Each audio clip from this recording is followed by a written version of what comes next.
Os meus cumprimentos aos que me dão a honra de assistir a essa apresentação, que eu considero realmente muito importante, porque ela é sobre a professora, a poetisa, a intelectual Amélie Boudet, a esposa de Allan Kardec, que tanto fez pela manutenção integral da codificação kardeciana. Mulher virtuosa, quem a achará? O seu valor muito excede o dos rubis.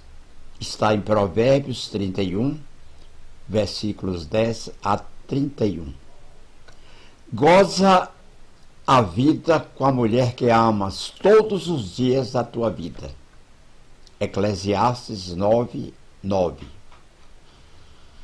Família, projeto de Deus. Agora diretamente o nosso tema. Amélie Gabrielle Boudet,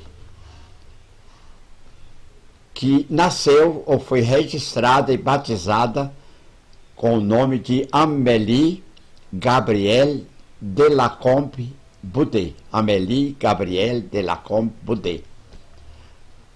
Amélie Gabrielle Boudet nasceu em Thiers, França, 1795. Filha do tabelião Julien Louis Boudet e de sua mulher Jolie Louise Lacombe. Amélie Gabrielle era tratada na intimidade pelo diminutivo de Gabi. E a menina Gabi, de grande vivacidade e forte interesse pelos estudos, nunca foi um problema para os pais. Ao contrário, deu todo valor e toda tranquilidade a eles na sua educação. Eles, além da fina educação moral, proporcionaram a ela apurados dotes intelectuais. Amélie Gabrielle Boudet foi artista plástica, poetisa, escritora, esposa e conselheira. Escritora com publicação de Contos Primaveris em 1825, Noções de Desenho em 1826 e O Essencial em Belas Artes em 1828. Pouco depois de concluir seus estudos com Pestalozzi, o professor Rivail fundou em Paris o Instituto Técnico, semelhante ao de Verdun, na Suíça.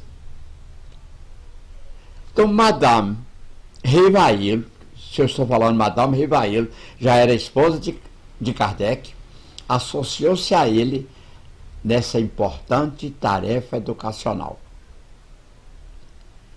Educação e Vida, palavras de Johann Pestalozzi. A vida que educa não é uma questão de palavras, e sim de ação. O nome Rivail tornou-se muito conhecido e bastante respeitado nos meios cultos de Paris, na França. Paris era a capital do mundo, a cidade de luz, a cidade de cultura. E o professor Rivail era integralmente respeitado como intelectual e pedagogo no seu tempo. Aberto para ele o caminho da glória, o setor de pedagogia era importantíssimo num país que tanto se dedicava à educação e à cultura. Ora, vivendo em Paris, no mundo das letras e do ensino, quer dizer, na área pedagógica, quis o destino que um dia a senhorita Amélie Boudet encontrasse o professor Rivail. Estavam na área de conhecimento. Então chegou o dia da moça Amélie encontrar o respeitadíssimo professor Rivail. Como era Amélie? A descrição que foi feita por seus biógrafos de quando ela estava nessa fase de contratar casamento com Kardec, com o professor Rivai, dizia dela: de olhos claros e serenos, gentil e graciosa, viva nos gestos e na palavra, sorriso terno e bondoso, muito inteligente, Amélie logo se fez notar pelo culto e sério professor Rivai. Resultado: casamento em 9 de fevereiro de 1832. Gabi tinha 9 anos mais do que Rivai. 9 anos mais do que o marido. Mas tal era a sua jovialidade física e espiritual que aparentava a mesma idade dele. Jamais essa diferença constituiu entrave à felicidade de ambos. Interessante citar que, durante a sua vida terrena, Amélie Boudet teve 4 formas de tratamento. Mademoiselle Boudet, de 1795 a 1832, Madame Rivai, de 1832 a 1857, Madame Allan Kardec, de 1857 a 1869, o nome Allan Kardec aparece em 1857, deixa de ter normalmente o professor Rivai, e ela é viúva Allan Kardec, de 1869 a 1883. Então, o tratamento de senhorita, o tratamento de senhora, o tratamento já na fase kardeciana e depois a de viúva, veuve Allan Kardec. Amélie participou de toda a obra kardeciana, revendo e relendo os manuscritos. Ela foi muito além do esperado pelas convenções sociais da época, quer dizer que era uma mulher revolucionária, muito além do esperado. Rivai escreveu gramáticas, aritméticas, estudos pedagógicos superiores, traduziu obras inglesas e alemãs, organizou cursos gratuitos de química, física, astronomia e anatomia comparada. Sempre, repito, sempre com a participação ativa de Amélie, Madame Rivai. Gabi, além de conselheira, foi inspiradora de vários projetos de Kardec. Repito, além de conselheira, inspiradora de vários projetos de Kardec. Graças às obras pedagógicas do professor Rivai, com sucessivas edições adotadas pela Universidade de França, ele, Kardec e Gabi alcançaram excelente situação financeira. É bom até dizer aqui que Gabi era natural de família muito bem de posses. Gabi, segundo os biógrafos, tinham 11 imóveis na cidade de Paris, o que era, na época, considerado uma mulher muito bem de vida. Além do Livro dos Espíritos, foi lançado com o apoio de Gabi a Revue Spirit, ou seja, a Revista Espírita. Gabi era dessas mulheres nobres e puras, despojadas de vaidade mundanas. Descobriu no matrimônio muitas missões nobilitantes a serem desempenhadas. Quer dizer que ela tinha a sua vida de solteira e muito mais importante e muito mais dedicada na sua vida de esposa do professor. E as missões nobilitantes que deveriam e foram realmente desempenhadas. Nos cursos de matemática e astronomia que o professor Rivai semanalmente lecionou, de 1843 a 1848, jamais faltou o auxílio eficiente e constante de sua dedicada Gabi, trabalhando juntamente, lado a lado, com o seu importante marido. Enquanto Rivai trabalhava em contabilidade e traduções, repito, o trabalho do professor Rivai, além de professor contabilidade, ele era guarda-livros, que era a terminologia da época, contabilidade e traduções. Gabi colaborava na preparação dos cursos ministrados na residência do casal. Após observações e experiências inúmeras, Kardec cuidou da maravilhosa obra da codificação. E foi da sua querida Gabi, então já com 60 anos, que ele recebeu todo o apoio físico e moral.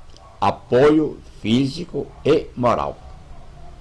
Tornou-se ela secretária do marido, secundando-o nos novos trabalhos, estimulando e incentivando o cumprimento da missão. Na residência do casal, situada na Rua dos Mártires, número 8, efetuavam-se sessões muito concorridas. Tudo exigia de Madame Kardec cuidados e atenções. O local chegou a se tornar apertado para o elevado número de pessoas que compareciam. Em abril de 1858, Kardec, para resolver o problema de excesso de pessoas na sua residência, na residência do casal, Kardec fundou a Sociedade Parisiense de Estudos Espíritas. Em muitas viagens de Kardec, 1860, 61, 62, 64, em que ele percorreu mais de 20 cidades da França, Suíça e Bélgica, em quase todas teve a companhia de Gabi. Aí é muito importante também explicar que as viagens de Kardec são bem diferentes das nossas viagens hoje. 1860, 61, 62, 64, era viagem a cavalo ou de carruagem. Então não havia um meio de transporte, era viagens lentas e difíceis em estradas, possivelmente com muitos problemas. Mas mesmo assim, já com 60 anos de idade, hoje até que não é uma idade assim considerada velhíssima, embora seja já de aposentadoria, mas Gabi acompanhava com segurança todas as viagens do seu marido, o professor Rivai, o professor Allan Kardec. Com vasta correspondência oriunda da França e de outros países, já estamos falando aí do trabalho, da mesa de secretaria da casa. Então, depois, com essa vasta correspondência oriunda da França e de vários países, sem a ajuda de Gabi, faltaria tempo a Kardec para o preparo dos livros da codificação e da revista espírita. Então, ele dependia dela. Quem assistiu ao filme Allan Kardec deve lembrar que em cima da mesa da residência do casal havia um número enorme de pacotes de cartas, pacotes amarrados de cartas, que ele respondia pessoalmente, e a gente sabe que quer com a ajuda da esposa Gabi. Divulgar ideias espíritas do século XIX, observe, o século XIX é século XIX, tudo por carta. Alguma coisa escrita, que nós vamos ver, Kardec faz as cartas, a resposta geral em cartas condicionadas com os assuntos a todos, depois com a fundação da revista. Então, cartas circulares e depois revista espírita. Vou repetir. Divulgar ideias espíritas do século XIX, quando a violência clerical ainda constituía uma grande força, não era tarefa normal. Necessária larga dose de devotamento, firmeza e espírito de sacrifício. A casa de Rivai, ou ao casal Rivai, coube, apesar de todos os perigos, empreender a maior revolução de ideias de que se teve notícia naquele tempo. A gente tem que pensar em que havia um domínio total da religião oficial. A religião era ligada ao Estado, então tudo dependia da força da justiça, da força política, da força policial. Então qualquer mudança de ideias, qualquer tentativa de renovação era dificílimo naqueles tempos.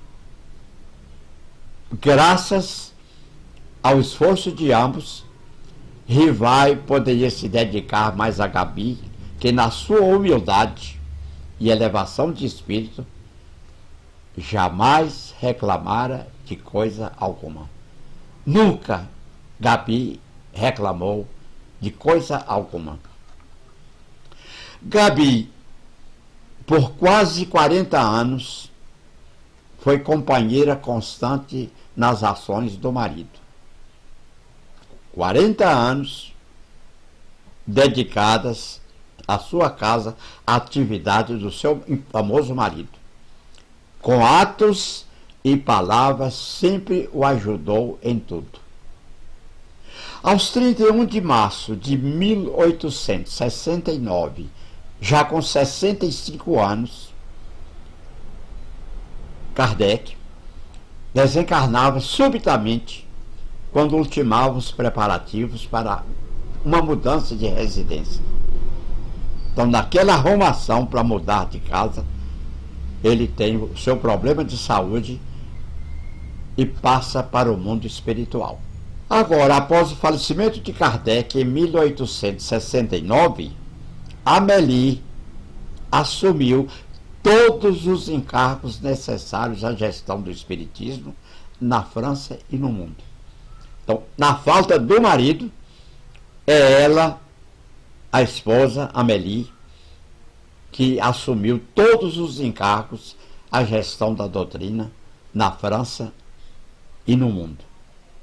Seus 74 anos de existência, com a alma sublimada, suportaria qualquer realidade mais dura. Estava realmente preparada.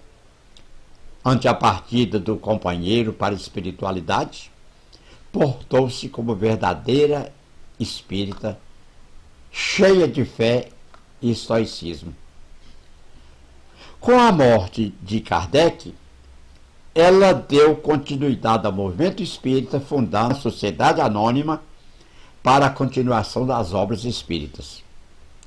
Além de comparecer a todas as reuniões para as quais era convidada, dirigia a solenidade do Dia dos Finados, quando vários oradores mostravam o significado da morte à luz do Espiritismo.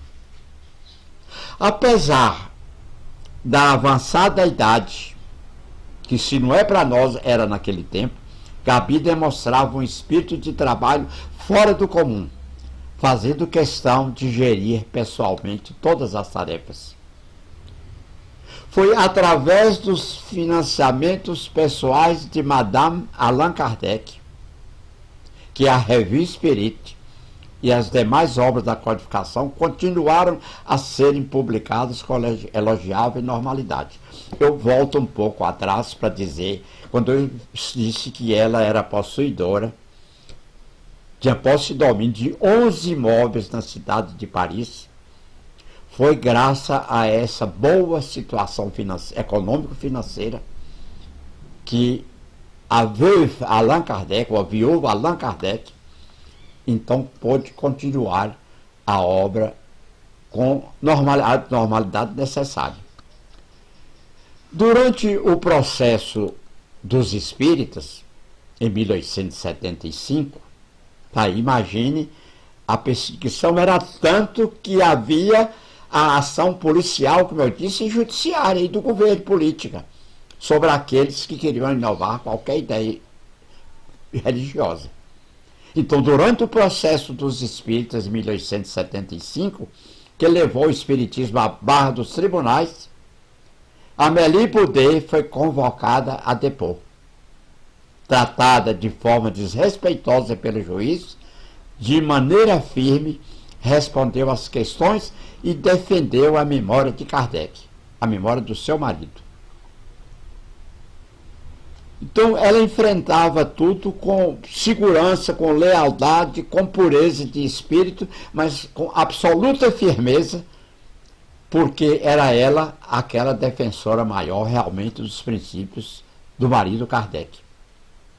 Aos 87 anos, lia sem precisar de óculos e escrevia corretamente com letra firme. 87. Eu, pessoalmente, que estou chegando aos 86, eu preciso de óculos. A não ser que seja uma fonte grande no computador em PDF, no papel, no livro. Eu já fujo dos livros de letra muito pequena, porque a idade não ajuda. Mas ela, Gabi, ou Gabrielle Boudet, ou Amélie, lia sem precisar de óculos. Diante de tentativas, observa aqui agora o interessante, diante de tentativas de adaptação da doutrina espírita para o sincretismo desejado por alguns, o cientifismo pregado por muitos, Madame Allan Kardec, ou Veuve Allan Kardec, ao lado de conscientes e fiéis companheiros, criou a União Espírita Francesa de forma a não permitir qualquer mudança doutrinária. Criou a União Espírita Francesa, de que eu tive o prazer e a honra de conhecer em 1966, quando eu fiquei em Paris, uma semana em Paris. Eu passei várias horas e assisti a uma palestra no salão da União Espírita Francesa. Graças, pois, à visão, ao empenho e ao devotamento sem limites de Madame Allan Kardec, o Espiritismo cresceu a passos gigantes na França e em todo o mundo, inclusive aqui no Brasil. Em 21 de janeiro de 1883, com rara lucidez de espírito, Amélie desatou-se docemente dos últimos laços que aprendiam a matéria. Veja que beleza de figura, de desencarne da figura espiritual. Aos 21 de janeiro de 1883, disseram seus biógrafos, com rara lucidez de espírito, Amélie desatou-se docemente dos últimos laços que aprendiam a matéria. Amélie foi sepultada ao lado de Kardec no cemitério Père Lachaise, que é um dos mais bonitos do mundo. Lá está a mais visitada sepultura esse cemitério de Paris, que é um dos mais bonitos, feito com dolmens da antiga tradição dos celtas. Aqui uma coisa interessante, um documento bastante curioso, que é uma carta de Kardec a Amélie durante uma das suas viagens, que ela não pôde acompanhá-lo. Lyon, 20 de septembre de 1861. Ma chère Amélie, je t'écris de nouveau sous l'impression d'émotion de la journée de... Passo a falar em português. Lyon, 20 de setembro de 1861. Minha querida Amélie, escrevo-lhe de novo sob a impressão de emoção da jornada de ontem. São esses eventos que deixam marcas inesquecíveis na vida. E como eu dizia, era o dia do banquete, havia mais de 160 pessoas, das quais muitas vieram me cumprimentar e abraçar. Em 2004, já um tanto distante, um centro de estudos espíritas em Paris recebeu o nome de l'Institut Amélie Boudet. O nome de Madame Allan Kardec enfileira-se assim com muita justiça entre os de inúmeras mulheres que a história registrou como dedicadas e fiéis colaboradoras dos seus maridos, sem as quais talvez eles não levassem a termo as suas missões. Porque nada é mais importante que uma família bem constituída e um cônjuge ajudando o outro. Principalmente a mulher, que tem mais firmeza na decisão e na ajuda, mais fidelidade à sua missão, para ajudar realmente, para que a vida do casal ou do marido, ou como se fosse, realmente possa ser vitoriosa, ou pudesse ser vitoriosa. Impressão de Kardec escrita sobre Amélie. Minha mulher aderiu plenamente aos meus intentos e me secundou na minha laboriosa tarefa, através de um trabalho frequentemente acima de suas forças, sacrificando sem pesar os prazeres e as distrações do mundo, aos quais sua posição na família havia deixado. É importante, para que conheçamos mais de Amélie, que verifiquemos o que escreveram os seus biógrafos: Berthe Fropo, Gabriel Delanne, Pierre Lemarie, André Moreuil, Zeus Vantuil, já brasileiro, Canuto de Abreu, brasileiro, e Francisco Thyssen, também brasileiro. E atualmente divulga muito a questão do trabalho da codificação de Kardec e de Amélie, Adriano Calzone e Simone Privato. Repito o que eu disse no início: goza a vida com a mulher que amas todos os dias da tua vida, que está em Eclesiastes 9:9. O livro Futuro das Religiões afirma que a última encarnação do faraó Akhenaton Akhenaton do Egito, ocorreu na personalidade de Allan Kardec. Então, Nefertiti e sua esposa, quem pode dizer ao contrário? Poderia ter sido Amélie. O empenho de Amélie, depois de Kardec, é muito semelhante ao empenho de Nefertiti depois de Akhenaton. É bom lembrar que houve muita dificuldade após o passamento ou desencarne de Allan Kardec com relação à doutrina espírita.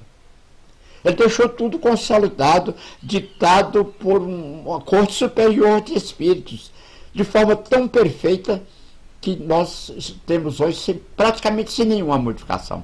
Nenhuma modificação, por exemplo, no Livro dos Médiuns, no Livro dos Espíritos, no Evangelho, depois das edições definitivas. Da segunda, do Livro dos Espíritos, da terceira do Evangelho. Porém, é bom explicar que muitos dos seguidores da doutrina, muita gente importante e com largo desempenho em muitas áreas da sociedade, muita gente tentou modificar a doutrina, adaptar. Por exemplo, a maçonaria. Há muita coisa em comum entre a doutrina espírita e o estatuto maçônico, em princípios de moral, em princípios de civismo, em princípios éticos, na valorização da história realmente justa e firme. Então, era natural que tentasse adaptar o cientifismo, como a doutrina espírita é ciência, filosofia e religião. Então, por que não os filósofos tentarem dar a predominância na filosofia e os cientistas dar a predominância na ciência? Era muito fácil, até muito justo, porque eles é que iriam trabalhar e divulgar aquela doutrina. Mas foi a firmeza dela, de Amélie Boudet, que segurou as pontas. Como Amélie tinha recursos suficientes e podia dispor deles com desprendimento, ela comprou todas as matrizes, repito, todas as matrizes das publicações nas gráficas que estavam publicando os livros da doutrina espírita. Então ela adquiriu e pôde assegurar com absoluta firmeza a inteireza, a integralidade da doutrina espírita. Então eu vou concluir repetindo, para fixar bem na memória e na nossa consideração, na nossa admiração, no nosso entendimento, os nomes de Amélie Gabriele, Amélie, Gabi, e os nossos eternos agradecimentos a Amélie Gabriele de Lacombe Boudet, que é o seu nome de batismo. Madame Rivail, 1832-1857, Madame Allan Kardec, 1857-1869, Veuve Allan Kardec, de 1869-1883. Artista plástica, poetisa, escritora esposa dedicada, excelente conselheira, uma grande mulher.